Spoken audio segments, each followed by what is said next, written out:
Happy New Year, everyone, and welcome to the beginning of a new decade. In this video, I'm going to share a few different ways that you can combat for inflation risk in 2021. Now, if you've been following along the markets at all in 2020, you know that the Fed has had to print at historical levels to try and keep up with the pandemic that we're still currently working through. According to a recent article by Nicholas Jasinski, which I've linked in the description box, since March of 2020, the supply of US dollars has increased by almost 25%. Another way of saying the same thing is 1 in every 5 US dollars was printed in 2020. That's kind of crazy if you really take a step back and think about it, and it also comes with a very natural inflation risk. Now, in his article, Nicholas breaks down winners and losers. So, according to him, the winners here are more likely to be the bank stocks as a result of having net interest margins and profits continue to increase as long term rates start to exceed short term rates. He also talks about implications here to growth stocks where their multiples would drop as a result of future earnings being worth less, and as a result of those cheaper valuations, that also continues to help bank stocks. Now, on the flip side here, we have our losers where he breaks that down closer to bond proxy sectors. So things like utilities, real estate, along with those same richly valued growth stocks for the same reason of multiples dropping. Now, a third option here, which he doesn't discuss in his article, but I think is worth discussing, and the one that we'll spend the most time on today, is an inflation hedge using gold. Now, the reason why I like gold here is we not only have a technical setup that is just triggered, but we also have a reason where the supply of gold can't naturally just be printed more of. You can't increase the supply by 25%. It makes for a nice inflation hedge for those of you that enjoy either trading or investing in the metals. So in today's video, we'll take a look at a series of ETFs here. So for our winner here, we'll take a look at XLF just to see what the charts there are telling us, then XLU, XLRE, and then we'll spend the most time on gold, GLD, along with a few other ETFs, all of which are triggering the same setup. Again, I'll make sure to link the article in the description box below. I think it's an interesting read for those that are more curious about this inflation topic and would like to learn more about it. Now, if we start off with XLF or the bank stocks that Nicholas talks about in his article, so far we see we have a squeeze setting up. We are a bit of a ways from the market pulse, but we do see an overall stage of acceleration. See that with the labels along with the green line.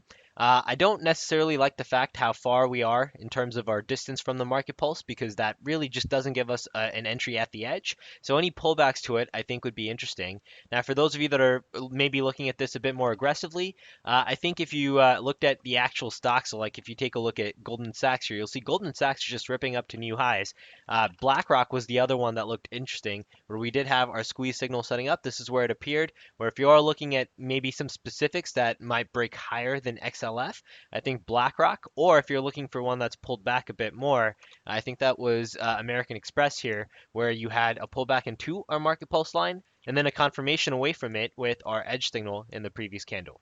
So I think that would be interesting from the bank stock perspective if you did buy into this inflation theme idea. Then the next batch of stocks he mentioned were XLU, so these were utilities. And what should stand out right away, XLU currently in a stage of deceleration. We do have an edge signal confirmation so far, a couple bullish signals, and in the overall scheme of things from our swing high to swing low, we're currently at right around the 618. So I think we would continue to see a bit more bullish action in XLU before that starts to flip. I'm not necessarily a buyer that the squeeze is going to roll over right away, but I think XLU does look a little weaker compared to some other sectors like XLS so far. We'll take a look at gold as well. I think you'll see that that stands out the most. Now, the next one that we'll review is XLRE. Now, XLRE, same thing here, right? Also in a stage of deceleration. Also have conflicting signals really all over the place here. A couple bullish signals, or actually 3 bearish signals, and 2 bullish signals. So I think there's a lot going on here. The squeeze also doesn't really look all that great. I'm not sure there's a whole lot of clarity on the chart of XLRE compared to something like, say, XLF, which does look much, much better, especially when you look at something like AXP, which doesn't really look all that extended compared to something like the Goldman Sachs. And then finally, let's take a look at GLD. Now, GLD I think looks really interesting from a technical standpoint. Let's talk about why. So first off, if we take our Fibonacci swing high to swing low, the most recent one that we had, and we extrapolate it from our most recent swing high, you'll see that takes you to right around 170, 120. We didn't hold it perfectly. However, you'll notice we came into it.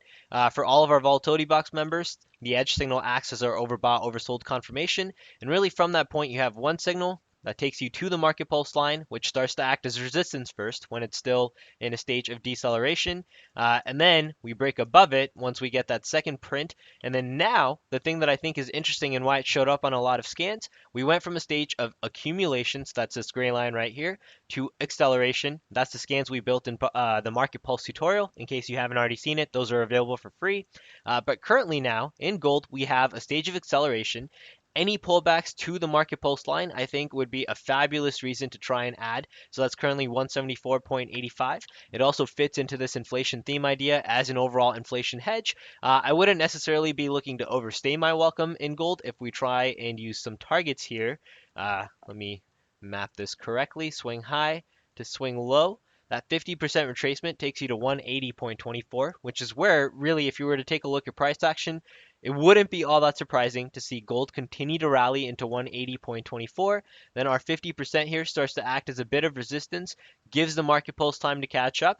That might be the opportunity that you actually get the pullback before then gold continues to rally up, where maybe you start to retest 194.45, and the 1272 here is 202.18, and the 1618 as a very far stretch target, 212.01 if this trend is going to be intact. Now, one thing I'll point out is the last time that this happened in gold, where we had a period of bearish activity, we need to go back beyond just 1 year. So let me load in a 5-year chart here.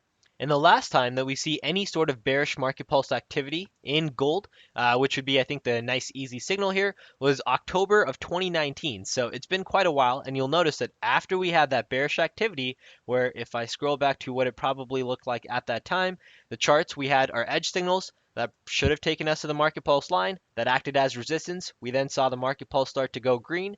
And then you'll notice the trend that actually took place before we have had overall sell-offs, and that took us to this overall March decline in gold, right? And so I think that's what we'd be looking at repeating here. You want to avoid staying in for this drop, obviously, but I think the game plan here using Fibonacci along the way makes a whole lot of sense.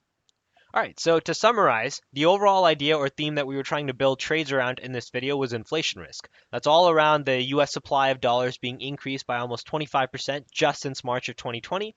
We looked at XLF here for a proxy for the bank stocks, and specifically there we noticed we had AXP, which looked interesting from a pullback perspective, and then we had, it was BlackRock, which looked interesting from a squeeze signals perspective, but in both cases, pullbacks to the market pulse are better entries than where the market's currently at.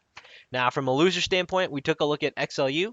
I don't necessarily buy that XLU will see bearish action right away, but in both XLU and XLRE, we noticed the market pulse here was in a stage of deceleration, so still supporting this overall idea that in comparison to XLF here, utilities and real estate have been losers, at least as of right now. And then finally, we took a look at an inflation hedge, not mentioned in the article, but one that I think is still interesting and fits into this overall theme with GLD, where using the charts of GLD here, you notice that we had the market pulse going from a stage of deceleration to now acceleration, and this has happened across the board: GLD, GLDM, SGOL, across all sorts of gold ETFs, gold miners, and that's part of the overall reason why I'm looking for some bullish activity in GLD.